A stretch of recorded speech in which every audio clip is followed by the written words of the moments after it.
Bonjour à toutes et à tous, bienvenue dans ce 206e briefing, alors qui sera l'avant-dernier briefing de la saison, puisqu'on va faire un petit break estival à partir de la semaine prochaine. Donc, dernier briefing 11 juin, 11 juillet, et nous reprendrons le 29 août. Vous pouvez déjà le noter sur vos agendas. Voilà, donc une actualité estivale, mais avec tout de même quelques informations. Et pour changer un petit peu aujourd'hui, c'est Igor qui va commencer, prendre la parole. Donc Igor, nous t'écoutons. Merci, Président. Bonjour à tous. Je vais commencer par traditionnel point sur l'état des lieux de l'aide à l'Ukraine, puisqu'il y a eu, contrairement aux dernières semaines, des évolutions, des choses intéressantes qui se sont passées ces derniers jours, puisque les États-Unis ont publié un nouveau paquet d'aide à l'Ukraine. Alors, il s'agit du 60e paquet d'aide militaire à l'Ukraine, d'un montant assez important, 2,3 milliards de dollars, et qui se décompose en deux sous-paquets. Un premier de 150 millions de dollars qui relève d'un mécanisme qui autorise au président américain de puiser dans les stocks de l'armée américaine pour livrer rapidement le matériel considéré aux Ukrainiens. Alors ce matériel, quel est-il? Principalement des obus, des systèmes aussi des missiles aussi pour certains systèmes de défense antiaérienne. Mais bon, lorsque l'on voit la somme de 150 millions de dollars, et bien évidemment, on imagine que les volumes considérés sont pas très intéressant. Alors, pour vous donner un ordre d'idée, si on part du principe, si jamais dans ce paquet il n'y avait que des obus d'artillerie de 155 mm, qui est là, véritablement le nerf de la guerre sur le champ de bataille, hein, des munitions qui sont massivement consommées tous les jours par les pièces d'artillerie, eh bien, avec 150 millions de dollars, les Américains seraient en mesure de livrer entre 20 000 et 30 000 obus aux Ukrainiens, ce qui fait environ 3 jours de consommation pour les Russes et 4 à 5 jours, peut-être 6 tout au plus pour les Ukrainiens qui en consomment un petit peu moins. Alors évidemment, là, il n'y a pas que des obus d'artillerie, hein, il y a toute une panoplie de munitions, il y a des obus de 105 mm, il y a aussi des systèmes anti-tanks, des munitions pour les systèmes HIMARS qui ont été livrés aux Ukrainiens. Donc en fait, on est avec ce premier sous-paquet dans un petit peu un saupoudrage en matière de munitions. Le deuxième sous-paquet, le plus important, vous l'imaginez bien, 2,2 milliards de dollars, eh bien, ce sont les très onéreux intercepteurs pour les systèmes Patriot, dont les Ukrainiens réclament sans cesse de nouvelles unités, hein, et également des intercepteurs pour un autre système de défense antiaérienne qui s'appelle NASAM. Et là aussi, si on regarde le prix unitaire de ces intercepteurs, eh bien, je rappelle que pour les Patriotes, c'est environ 5 millions de dollars pour un intercepteur. Si on partait du principe, par exemple, qu'on était sur une répartition de 2 tiers, 1 tiers, 2 tiers, par exemple, d'intercepteurs pour Patriot et 1 tiers pour les NASAM, eh bien, ça ferait environ 1,5 milliard de dollars pour les intercepteurs Patriot, ce qui ferait environ 300 missiles, 300 unités, hein, et 600 missiles pour les NASAM. Les NASAM, à l'unité, c'est 1,2 million de dollars. Donc, ce qui permet évidemment de regarnir le parc, en quelque sorte, en tout cas les stocks. Mais il faut bien comprendre que lorsque les Russes envoient des essaims de drones, par exemple, de Guéran, qui coûtent quelques milliers de dollars, hein, et qui les envoient par dizaines sur certains sites, ça déclenche tout de suite une nuée de tirs de patriotes pour intercepter ces Guéran et d'autres choses d'ailleurs. Et donc, je rappelle qu'à l'unité, ces intercepteurs pour missiles patriotes coûtent quand même 5 millions de dollars, ce qui est évidemment une somme assez faramineuse. Donc on voit qu'il y a un effort qui est porté sur la défense antiaérienne, un effort qui est confirmé par les promesses de livraison et les annonces faites par d'autres pays comme l'Allemagne, les Pays-Bas, le Danemark, l'Espagne ou la Norvège, qui vont fournir aussi des missiles pour les Patriotes. Les Allemands vont livrer une nouvelle batterie Iris, les Italiens une nouvelle batterie SAMPT. Il se dit qu'Israël pourrait se défaire de vieux systèmes patriotes déployés depuis les années 90, hein, les PAC-2, qui seraient envoyés aux États-Unis, enfin qui retourneraient aux États-Unis en quelque sorte, où ils seraient remis à niveau, puis envoyés en Ukraine. Mais pour l'instant, hormis certaines déclarations et titres dans les journaux de la presse américaine, on n'en sait pas beaucoup plus sur cette option. Je vais revenir un instant sur le débat qui a eu lieu entre les deux candidats à la Maison-Blanche, Joe Biden et Donald Trump, la semaine dernière, juste parce qu'ils ont fait quelques déclarations sur l'Ukraine et la Russie. Donc, c'est le débat qui s'est tenu le 27 juin, la semaine dernière. Le président américain Joe Biden a évoqué le risque d'une guerre encore plus importante, hein, je le cite, si la Russie prenait le contrôle de l'Ukraine, tandis que l'ex-président américain, M. Trump, a déclaré, je cite, que l'Ukraine n'était pas en train de gagner la guerre. Fin de citation. Le candidat républicain a par ailleurs rappelé que si ça avait été lui qui était aux affaires, je cite, hein, cette guerre n'aurait jamais eu lieu, n'aurait jamais pu commencer, et que s'il gagnait l'élection présidentielle en novembre, il réglera cette guerre en tant que président élu avant sa prise de fonction le 20 janvier, fin de citation, c'est-à-dire en l'espace de un mois et demi.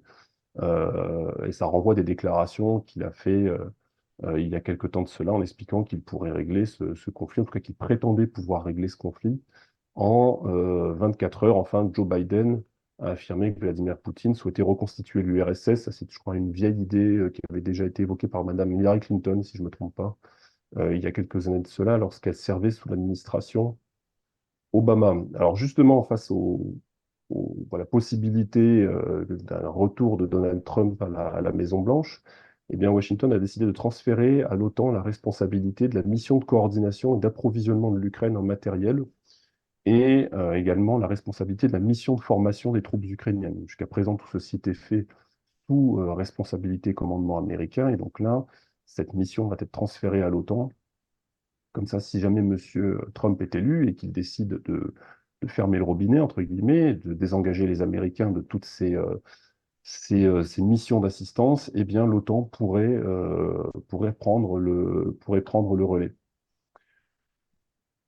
Autre nouvelle de cette semaine, les déclarations qui ont été faites par différents responsables ukrainiens relatives à la possibilité d'envisager des discussions avec la Russie, selon quelles modalités. On a eu pas mal de déclarations qu'on a relevées, alors notamment celle évidemment de Volodymyr Zelensky, hein, qui s'exprimait depuis Bruxelles la semaine dernière, où il a déclaré l'Ukraine ne souhaite pas que ce conflit dure des années. Nous n'avons pas beaucoup de temps car nous avons de nombreux blessés et tués sur le champ de bataille. Le président ukrainien a déclaré qu'il préparait activement avec ses pays partenaires un plan pour mettre un terme au conflit qui sera présenté lors du deuxième sommet pour la paix qui devrait se tenir donc avant la fin de l'année. Il a poursuivi un peu sur ce registre dans un entretien qu'il a accordé à un journal américain qui a été publié donc, ces jours-ci, hein, dans lequel il se dit prêt à avoir des contacts avec le président russe par l'intermédiaire d'un pays médiateur, hein, d'un tiers. Et il a évoqué le modèle des négociations qui avait eu lieu l'an dernier et qui avait permis d'aboutir à ce qu'on appelle le deal céréalier, hein, qui n'existe plus aujourd'hui, qui a été conclu en juillet 2023. Négociation qui s'était déroulée sous les auspices des Nations Unies et par l'intermédiaire technique de la Turquie, entre donc les Russes et les Ukrainiens. M. Zelensky a évoqué certaines conditions, certaines modalités qui lui paraissent indispensables pour envisager une cessation des hostilités, le fait que son pays puisse adhérer à l'OTAN et à l'Union européenne, et de même le fait que la Russie s'acquitte d'une compensation, alors c'est le terme qu'il a employé, pour les dommages subis par son pays dans les combats.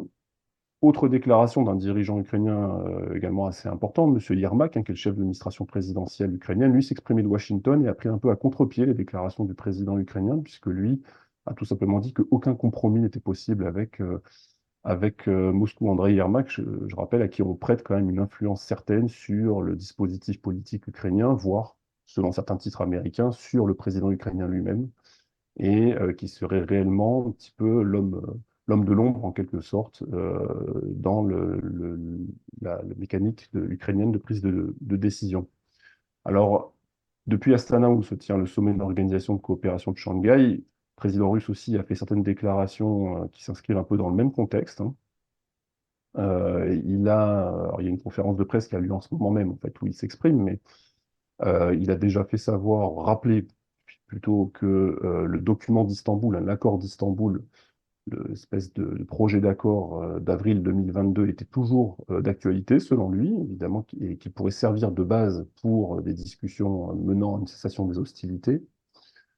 Mais selon le président russe, le rôle du médiateur, le président russe a affirmé qu'il est resté ouvert, évidemment, à toutes les propositions que pourraient lui faire les médiateurs, mais qu'au final, ce sera bien des discussions entre l'Ukraine et la Russie qui seront nécessaires à un moment donné.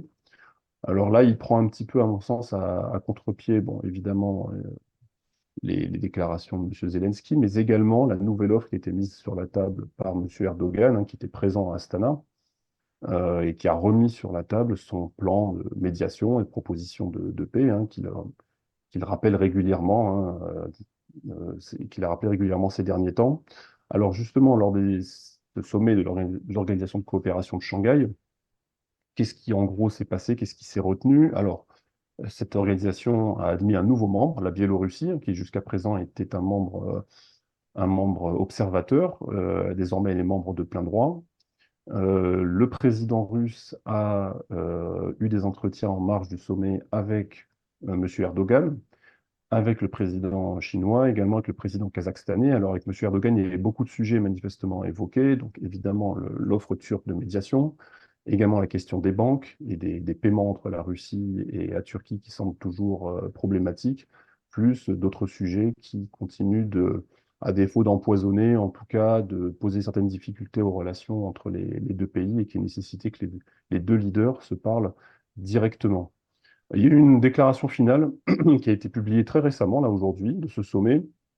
Il y a des principes assez généraux, mais ce que j'en retiens, c'est notamment la déclaration, le point sur le système de défense antimissile, puisque les pays donc, de l'OCS, hein, l'Organisation de coopération de Shanghai, considèrent que la création d'un système de défense antimissile présente une menace à la sécurité mondiale et considèrent donc que le déploiement de ces systèmes par des pays ou des groupes de pays eh bien, présente une menace, un danger, pardon, pour la sécurité internationale et la stabilité. Et il leur rappelle qu'il reste attaché, enfin, au principe qu'aucun pays ne peut assurer sa sécurité au détriment de celle des autres. Et là, on retrouve le principe d'indivisibilité de la sécurité qui est cher à la Russie, hein, qu'elle met en avant depuis longtemps et surtout dans le cas de cette affaire ukrainienne. Et donc là, il y a évidemment un point qui est adressé directement aux États-Unis, et c'est important de le relever, puisque quand même, parmi les membres des pays de l'Organisation de coopération de Shanghai, ben, on trouve évidemment la Chine, sans surprise, on trouve l'Iran, on trouve l'Inde, évidemment la Russie, et puis tout un groupe de pays qui sont observateurs, en tout cas observateurs, la Mongolie, l'Afghanistan, mais des pays qui sont partenaires pour le dialogue, comme les pays du Golfe, hein, Bahreïn, Émirats arabes unis, Koweït, etc. Donc c'est assez intéressant à relever. Et puis je vais terminer avec deux sondages assez intéressants qui ont été publiés par deux centres. Alors d'abord le think tank qui s'appelle ECFR, hein, qui est un grand think tank international, et deuxième enquête qui a été publiée par le Pew Research Institute, hein, qui est un institut qui s'est spécialisé dans les enquêtes d'opinion à l'échelle mondiale sur tout un tas de sujets. Et alors sur ECFR, c'est un sondage qui a été réalisé pendant la première moitié du mois de mai dernier, donc il y a environ un mois et demi, hein. On a posé plusieurs questions, mais j'en ai retenu deux, mais en réalité, il y en a plusieurs, mais deux qui m'ont paru plus intéressantes que d'autres. On a posé la question aux Ukrainiens de savoir si jamais, alors évidemment la formulation des questions est toujours très importante, hein, dans les sondages, mais on leur a demandé est-ce que l'Ukraine devrait accepter l'appartenance à l'OTAN en échange de concessions territoriales. Et posé comme ça, il y a un non franc et massif, hein, 71% des Ukrainiens qui refusent cette proposition. Tandis qu'une minorité, environ 22%, approuverait un scénario de ce type. Et plus loin, il y a une autre question qui ressemble à la première, mais qui est tournée différemment, pour en fait essayer de sonder, de tester un autre marqueur. On demande aux Ukrainiens de choisir entre certains scénarios et on leur dit 45% des Ukrainiens adhèrent au scénario suivant. L'Ukraine perdrait une partie des territoires qu'elle ne contrôle pas aujourd'hui, mais resterait, sans ces territoires, hein, un État souverain avec son armée, sa liberté de choisir ensuite ses alliances comme l'OTAN et l'ONU.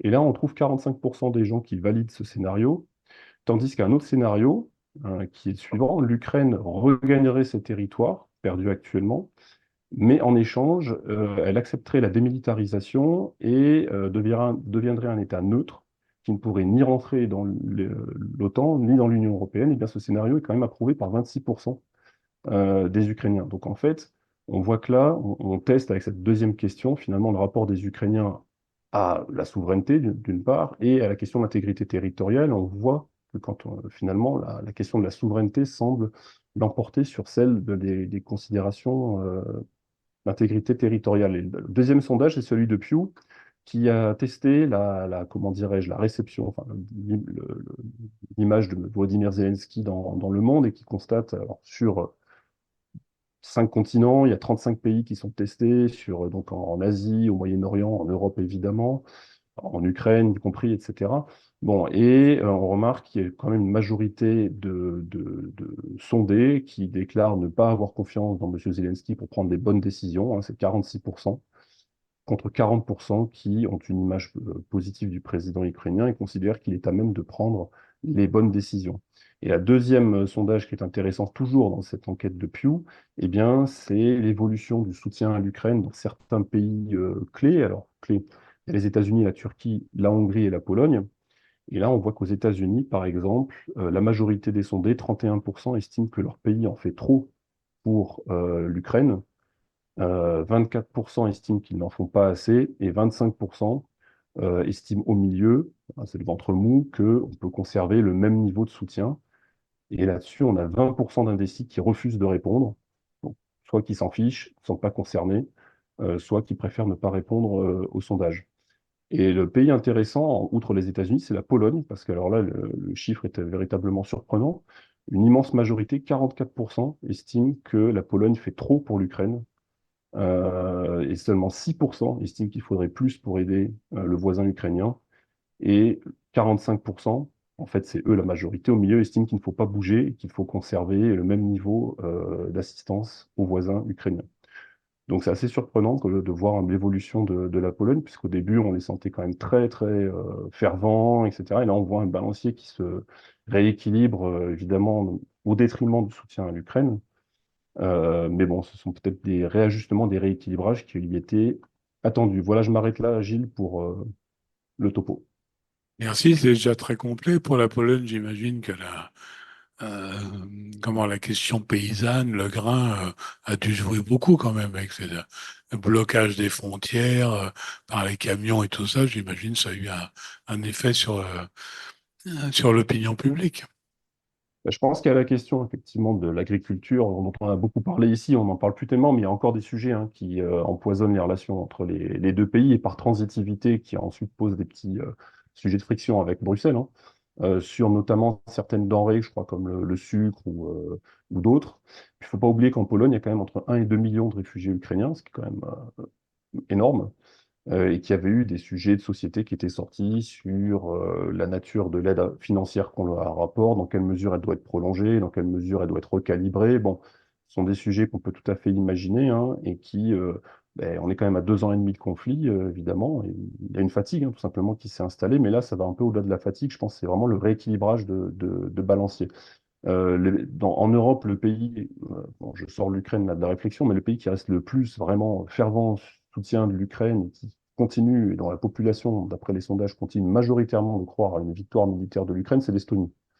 Les Ukrainiens sont les premiers à continuer de croire à une victoire militaire, à croire en la victoire militaire pour résoudre le conflit, non pas au gel hein, du conflit, mais à la victoire militaire, hein, ce qui n'est pas pareil. Et le deuxième pays, c'est ensuite l'Estonie. Alors évidemment, ces sondages posent quand même une question méthodologique, c'est de savoir dans quelle mesure les gens sont bien informés sur la situation ou pas, qu'est-ce qu'ils connaissent de la situation de l'Ukraine. Alors je ne parle pas tellement pour les Ukrainiens, mais quand on sonde sur 5 continents, imaginez bien, on pose la question en Malaisie, on pose la question en Thaïlande, on pose la question en Afrique du Nord, etc. Bon, comment les gens s'informent, quelle est leur connaissance de la situation en Ukraine, quel est leur niveau, j'allais dire, voilà, de connaissance de la situation. Bon, ce sont des questions qui sont posées comme ça, un petit peu à brûle pour point. Évidemment que les représentations ne sont pas les mêmes et que l'intérêt pour le sujet n'est pas le même en fonction de si on est en Europe, en Amérique latine ou en Turquie. Alors, deux questions rapides. Je pense, sait-on ce qu'a proposé Orban à Kiev?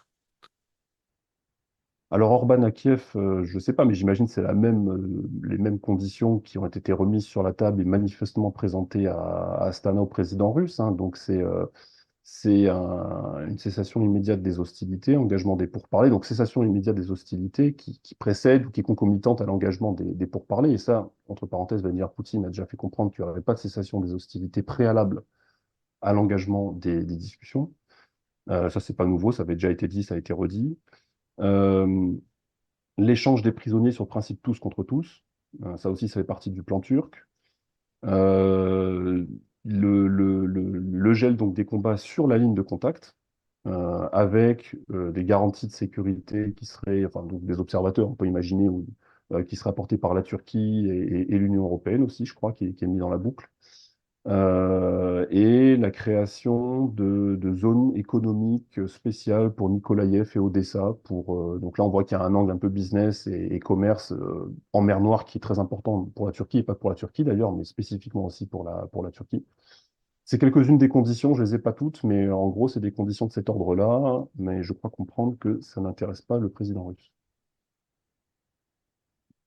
Il y a une dernière question sur l'international, enfin pour le moment, il y en a peut-être d'autres qui arriveront. La possible arrivée des travaillistes à Downing Street peut-elle influer sur la politique du Royaume-Uni concernant l'Ukraine?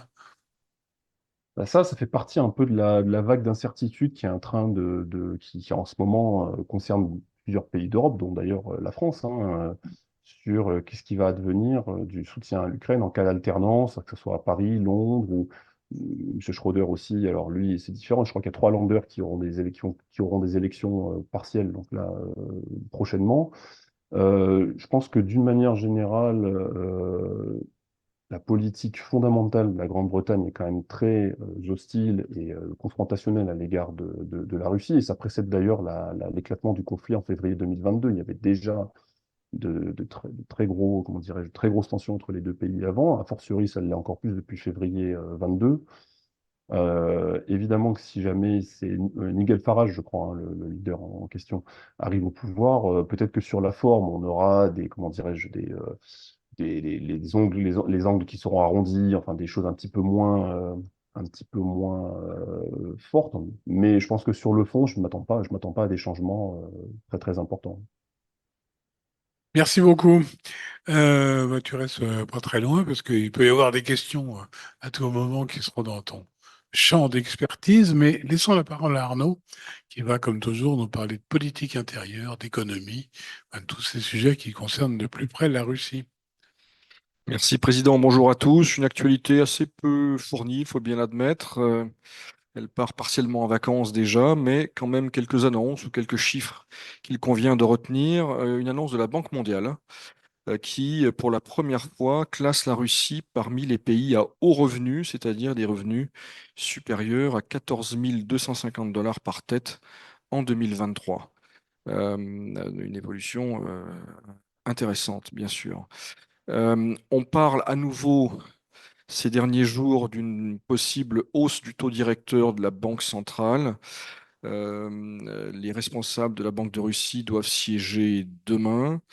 On verra si le taux directeur, qui est actuellement de 16%, est porté à 17, voire 18, comme l'indiquent certaines sources. Cela s'expliquerait, le cas échéant, par une inflation persistante. De nombreux acteurs économiques, sans surprise, s'opposent à un tel scénario qui pourrait ralentir l'activité économique. Un chiffre intéressant, me semble-t-il, celui des escroqueries en ligne informatiques qui s'élèverait à 156 milliards de roubles, c'est-à-dire 1,5 milliard d'euros, selon une étude réalisée par les chercheurs de la Haute École d'économie. Le ministère du Travail qui souhaite augmenter la part des handicapés exerçant une activité afin bien sûr de pallier le manque de main-d'œuvre dans le pays. À ce jour, 28% des personnes handicapées travaillent et pour inciter les autres à exercer une activité, eh bien, sont envisagées diverses mesures pour les employeurs, mais également pour les personnes concernées qui pourraient, par exemple, être exemptées d'impôt sur le revenu. Donc, il y a une réflexion tous azimuts en Russie sur le marché du travail, comment faire, comment trouver de la main-d'œuvre pour, je dirais, pour tous les secteurs industriels, les secteurs du commerce. On a même appris la semaine dernière qu'il manquerait 150 000 policiers actuellement au ministère de l'Intérieur. Et le ministère du Travail donc explore cette piste parmi d'autres. Un dernier chiffre, celui des exportations de diamants, qui ont baissé l'an dernier en valeur de 7,7%. C'est probablement, mais pas seulement, l'une des conséquences des sanctions occidentales. Pour mémoire, les exportations de diamants bruts se sont élevées l'année dernière à 3,7 milliards de dollars. Un ordre de grandeur, les exportations agricoles étaient de 43 milliards. Et 43 milliards, c'est à peu près 10% des exportations. Donc voilà quelques ordres de grandeur. J'en viens à l'actualité politique qui est un peu plus fournie pour le coup avec le Daghestan où, vous vous en souvenez, fin juin ont eu lieu des attaques terroristes contre une église, contre une synagogue, attaques qui avaient fait une vingtaine de morts, dont une quinzaine de policiers. Eh bien, le Daghestan a interdit temporairement hier le port du niqab pour raison de sécurité. Alors, ces décisions fait l'objet d'interprétations divergentes. Est-ce que ce sont les autorités religieuses qui devaient les dicter? Sous quelle forme? Fatwa, comme ça a été évoqué, pas fatwa.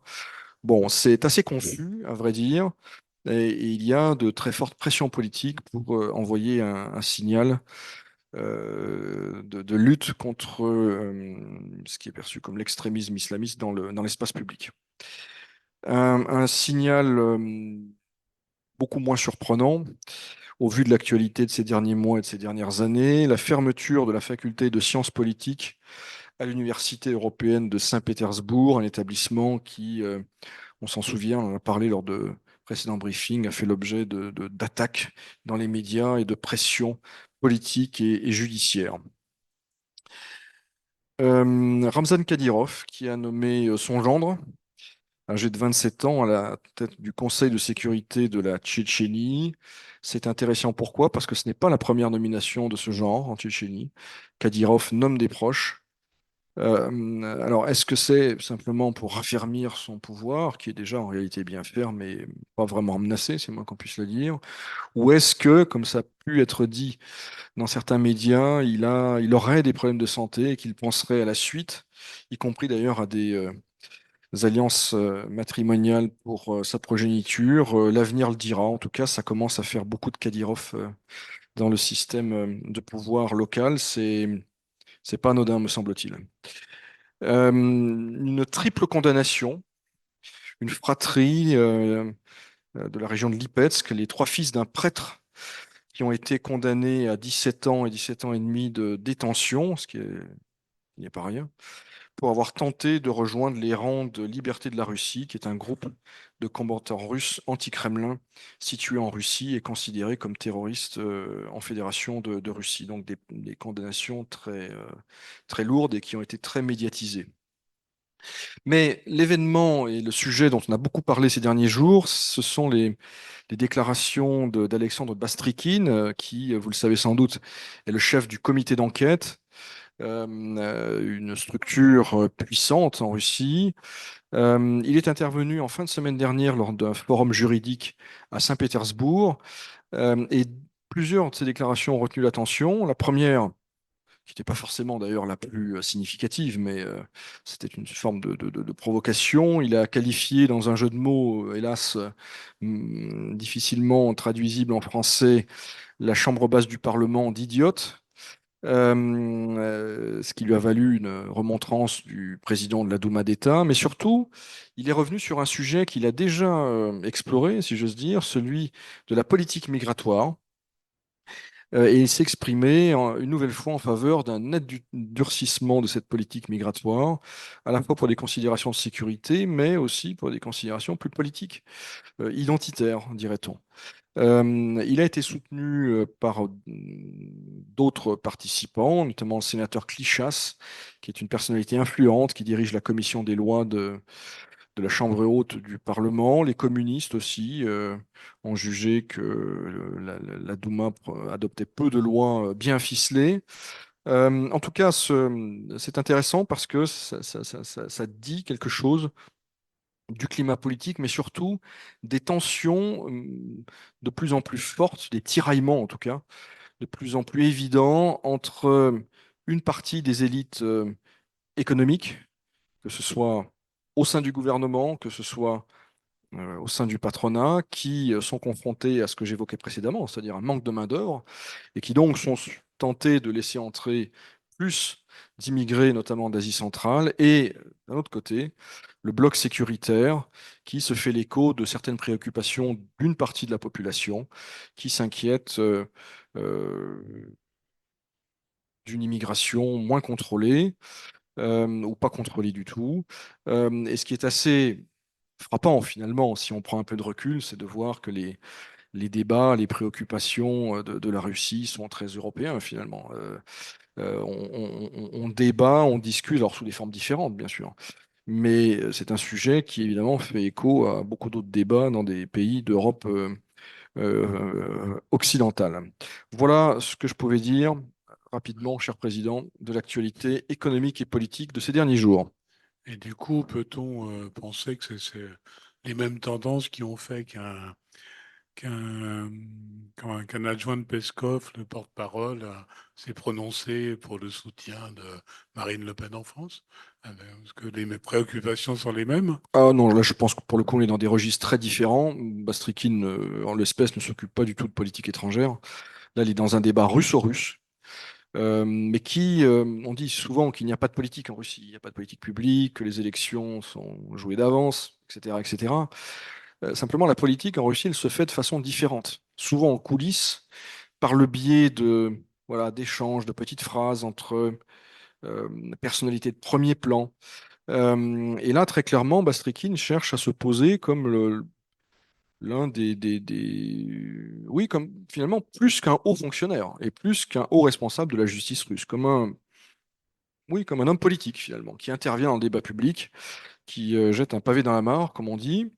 Pour ce qui est de la déclaration du ministère des Affaires étrangères, me semble-t-il, on en parle beaucoup en France, hein, c'est repris sur le mode de la Russie, vous voyez, continue ses ingérences. Alors, pour le moins, qu'en penser finalement? D'abord, c'est que je serais bien surpris si plus de 0,001% des électeurs français sont au courant de cette déclaration. Je pense que beaucoup l'ont appris par le biais des commentaires de la presse française en réalité. Je pense que c'est très maladroit et de la part de la Russie. Est-ce qu'il s'agit, euh, euh, est-ce que ça vient d'en haut ou est-ce qu'il s'agit finalement non pas d'une improvisation, mais ouais, d'une question qui est posée. Un adjoint répond sans peut-être imaginer l'ampleur que ça prendra. Franchement, je ne sais pas. En tout cas, je pense que c'est malvenu, maladroit, et accessoirement que ça n'aura aucune influence évidemment sur les élections en France. Une question byzantine, l'un ou l'autre pourra y répondre.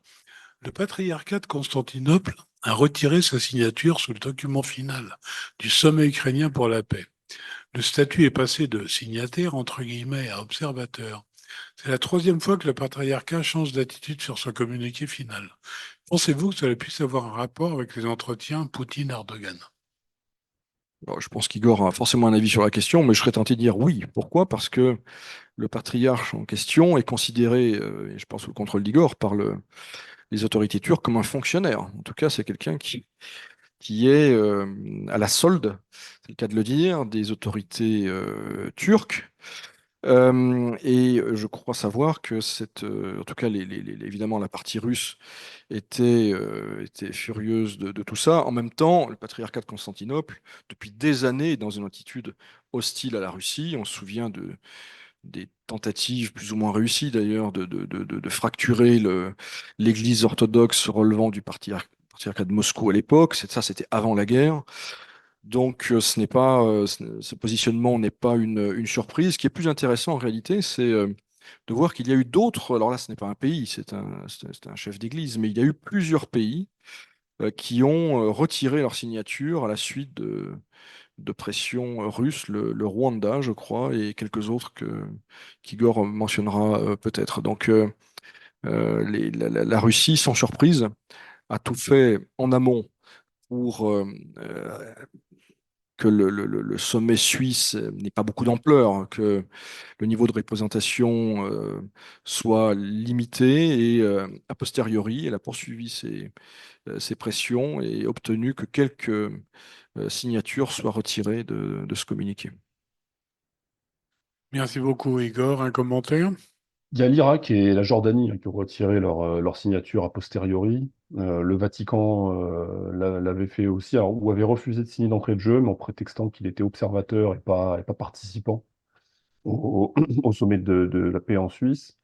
Il faut quand même rappeler que Zelensky avait fait quand même la tournée au Moyen-Orient, dans le Golfe. Il avait rencontré à Jeddah les pays de la Ligue arabe. Il s'exprimait en vidéoconférence quand il ne pouvait pas assister. Et effectivement, ce sommet n'a pas donné les résultats escomptés. Et je pense que les déclarations que j'ai évoquées cette semaine en creux le traduisent, hein. C'est-à-dire que les résultats ne sont pas là. C'est au minimum une déception, si ce n'est plus. Il parle d'un plan qui est en train d'être élaboré alors qu'on croyait qu'il y en avait déjà en fait qui était présenté. Finalement, c'est un communiqué final avec 3 points. Donc, on travaille sur un autre plan. Enfin, et l'objectif maintenant pour le président ukrainien, je pense, c'est toujours d'essayer de raccrocher ces pays du Sud, hein, pour cette deuxième conférence. Lui-même parle d'inviter désormais le président russe, alors que je rappelle que légalement, il n'a pas le droit de lui parler, par oukase que lui-même a signé en septembre 2022. Donc, on en est là. On verra s'il y a un deuxième sommet. Je doute que Vladimir Poutine y aille. Et s'il y aura plus de pays du Sud. Mais j'ai quand même des réserves là-dessus. Merci beaucoup à tous les deux pour toutes ces explications, ces informations. Donc, fin de ce briefing 206. On se retrouve la semaine prochaine, le 11, donc, pour le dernier briefing de l'été, avant de se retrouver reposé et bronzé le 29 août. Merci à tous les deux. Tu es déjà bronzé, en fait. Pardon? Tu es déjà bronzé. Déjà bronzé, oui. Et merci à surtout nos auditeurs fidèles de nous soutenir par leur attention constante. Merci à tous. Comme toujours, la CCI France-Russie se tient à vos côtés. Tenez bon.